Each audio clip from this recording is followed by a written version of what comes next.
ఓం గం గణపతయే నమః. ఓం హయగ్రీవాయ నమః. ఓం జ్ఞానానందమయం దేవం నిర్మలస్ఫటికాకృతిం ఆధారం సర్వవిద్యానాం శ్రీ హయగ్రీవముపాస్మహే. శ్రీ హయగ్రీవ అనుగ్రహ ప్రసాద సిద్ధిరస్తు. ఓం నక్షత్రదేవతాయే నమః. నక్షత్రము మనకి క్షతము కానటువంటిది, అట్లాగే పరిభ్రమణం లేనటువంటిది, చలనం లేనటువంటిది నక్షత్రము. దీనిని మనం చూడాలంటే, గ్రహాలను చూడాలంటే మనకి అవి నక్షత్రాలాగా చిన్నవిగా కనబడతాయి. అవి భూమికి కొన్ని వేల కిలోమీటర్లు, లక్షల కిలోమీటర్ల దూరంలో గ్రహాలు మన రాశి చక్రంలో మనకు కనిపిస్తూ ఉంటాయి. బైనాక్యులర్ పెట్టుకున్నా, లేకపోతే ఏదైనా దివ్య దృష్టికి సంబంధించినవి పెట్టుకున్నా కూడా. అయితే నక్షత్రాలు మాత్రము ఊహించడానికి కూడా మన వల్ల కాదు. కొన్ని వేల కాంతి సంవత్సరాల దూరంలో ఉంటాయి ఇవి. మరి ఈ నక్షత్రాలు మన యొక్క పూర్వజన్మ స్మృతులను, పూర్వజన్మ దుష్కృతాలను, సుకృతాలను మనం ఈ జన్మలో ఏ నక్షత్రంలో పుడితే వాటన్నిటినీ కూడా ఇక్కడ అనుభవింపజేస్తాం. అంటే మనకి ఉన్నటువంటివి మొత్తం కూడా 12 రాశులు. అంటే మన యొక్క భూ వాతావరణానికి సంబంధించి 12 రాశులు, 9 గ్రహాలు, వీటిని పరిపాలించేవన్నీ కూడా నక్షత్రాలు.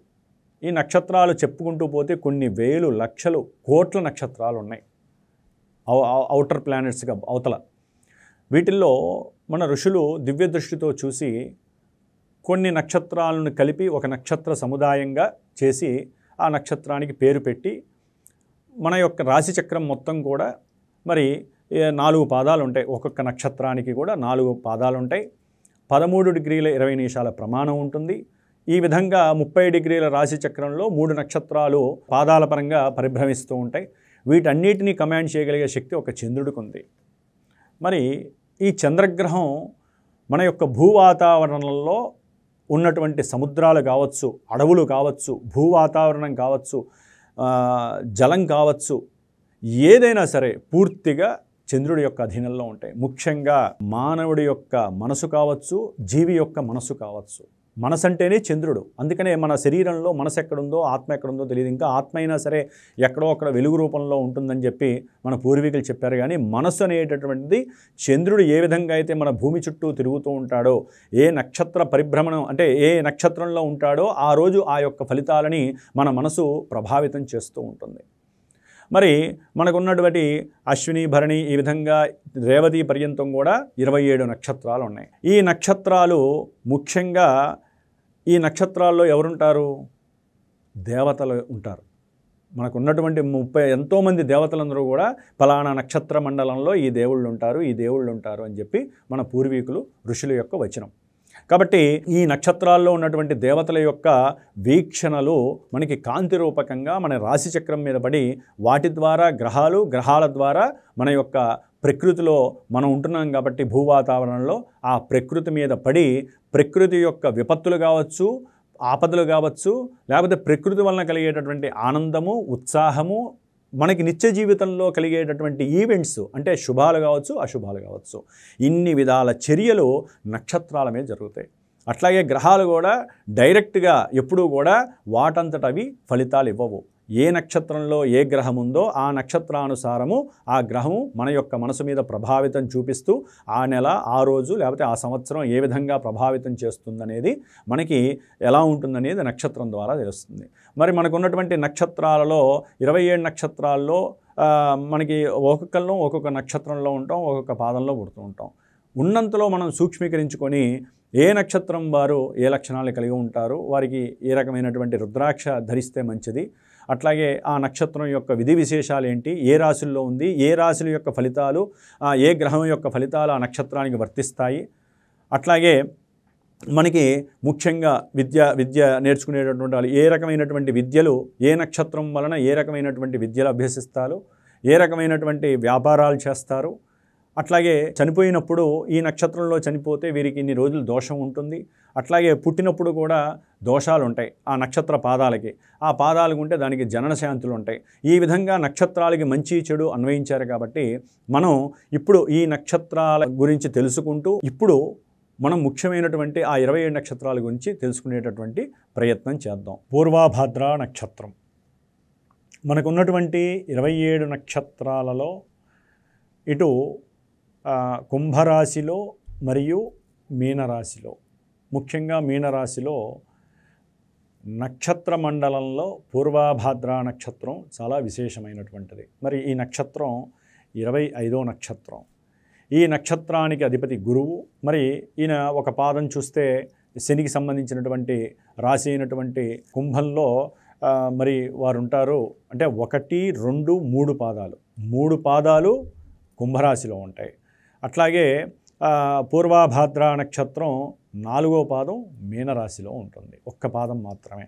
అయినప్పటికీ ఈయన గురుశనుల యొక్క ప్రభావం ఎక్కువగా ఉంటుంది పూర్వాభాద్ర నక్షత్రం వారికి. ఇటు చూస్తే గురుడు చూస్తే వైజ్ఞానికంగా చాలా ఫాస్ట్గా ఆలోచించే లోక వ్యవహారాల మీద ఆసక్తి ఎక్కువ ఉంటుంది. మరి శని కర్మకారకుడు, కాస్త నిదానత్వము, ప్రణాళికలతో నిదానంగా ఆలోచించే శక్తియుక్తులు ఎక్కువగా ప్రదర్శిస్తూ ఉంటాడు ఈయన కర్మకారకుడు కాబట్టి. మరి ఈ యొక్క పూర్వాభాద్ర నక్షత్రము 2 ఏనుగు దంతలాలు ఏ విధంగా అయితే ఉంటాయో 2 నక్షత్రాల యొక్క సముదాయంగా పూర్వాభాద్ర నక్షత్రం కలిగి ఉంటుంది. ముఖ్యంగా మగసింహము దీని యొక్క యోని. అట్లాగే వేధా నక్షత్రము పూర్వాభాద్ర నక్షత్రం వారు ఉత్తరా నక్షత్రం వాళ్ళకి సంబంధించి వాళ్ళతో వివాహానికి కానీ బిజినెస్ పార్ట్నర్షిప్ కానీ పనికిరాదు. అట్లాగే సత్వగుణాన్ని కలిగి ఉంటారు, ఆకాశతత్వాన్ని కలిగి ఉంటారు. రంగు వెండి, అంటే కాస్త తెల్లటి ఆకాశంలో మనం వెళ్తున్నప్పుడు విమానాల్లో ఏ విధంగా అయితే మేఘాలు వెండి కలర్లో ఉంటాయో ఆ కలర్కి సంబంధించినటువంటి వాడు. ముఖ్యంగా ఉగ్రస్వభావాన్ని కలిగినటువంటిది ఈ నక్షత్రం. మరి దీనికి అధిష్టాన దేవత అంటే పూర్వాభాద్ర నక్షత్రానికి అధిపతి గురువు బృహస్పతి. ఈయనకి దశా సంవత్సరాలు 16. వీరి ముఖ్యంగా ఈ పూర్వాభాద్ర నక్షత్రానికి సే, సో, దా, ది అనే 4 పాదాలకి 4 ఈ యొక్క అక్షరాలు సముదాయంగా కలిగిన వాళ్ళు పూర్వాభాద్ర నక్షత్రం.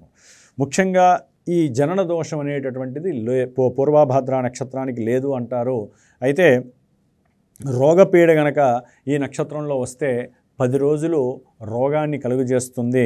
వేప దీనికి సంబంధించినటువంటి వృక్షము కాలపురుషాంగాలలో ప్రక్క భాగం, పార్శ్వ భాగము అంటారు, ఈ భాగాన్ని తెలియజేస్తుంది. దీనికి యొక్క దేవత అజయేకపాదుడు, అంటే అజయేకపాదుడు అనేటటువంటి వాడు దేవత. అగ్ని ఈ యొక్క లక్షణ స్వభావం అగ్ని. మరి ఈ యొక్క పూర్వాభాద్ర నక్షత్రము 2 మంచంకోళ్ల ఆకారంలో ఉండేటటువంటి అవకాశం ఉంటుంది. అట్లాగే ఈ యొక్క నక్షత్రానికి అజయేకపాదుడు దేవతగా చెప్పారు. అజయేకపాదుడు అంటే అటు రుద్రస్వరూపంగాను, అట్లాగే కొన్ని చోట్ల ఆదిత్య రూపమని తెలిపబడి ఉన్నది.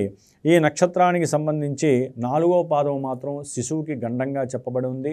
అదే గనక మొదటి కానుపు అయినట్లయితే గనక మొదటి పాదంలో గనక శిశువు జన్మించినట్లయితే మొదటి పాదం కూడా దోషప్రదం అని చెప్పబడి ఉంది.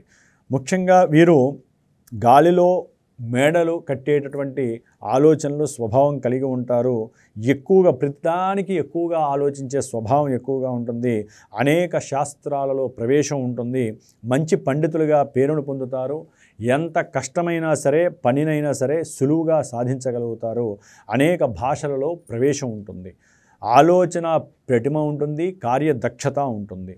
తరచూ గాయాలు కావటము లేదా ప్రమాదాల బారిన పడటము అయ్యే అవకాశాలు ఉంటాయి. వీరు ముఖ్యంగా ఇటు గురువు యొక్క శని యొక్క ప్రభావాన్ని కలిగి ఉండటం చేత వీరు నేర్చుకునే విద్యలలో జ్యోతిష్యము అధిక భాగం ఉంటుంది. పరిశోధనలు అంటే కొత్తగా ఏదో ఒకటి పరిశోధన చేసి కనిపెట్టాలనే నేర్పు ఉంటుంది. అడ్మినిస్ట్రేషన్ వైపు తత్వశాస్త్రము, వ్యాపార సంబంధమైన శాస్త్రాల యందు నిగూఢంగా ఎక్కువగా విద్యలను ఆచరించే స్వభావాన్ని కలిగి ఉంటారు. వీరు చేసేటటువంటి వృత్తి, ఉద్యోగ, వ్యాపారాల పరంగా చూసినట్లయితే కనుక జ్యోతిష్కులుగా, పూజారులుగా, పురోహితులుగా, తాత్వికులుగా, మతబోధకులుగా, అట్లాగే పరిశోధనా రంగంలో తాంత్రిక విద్యా నిపుణులుగా, వ్యాపార వృత్తి నిపుణులుగా ఉద్యోగాలు కలిగి ఉంటారు.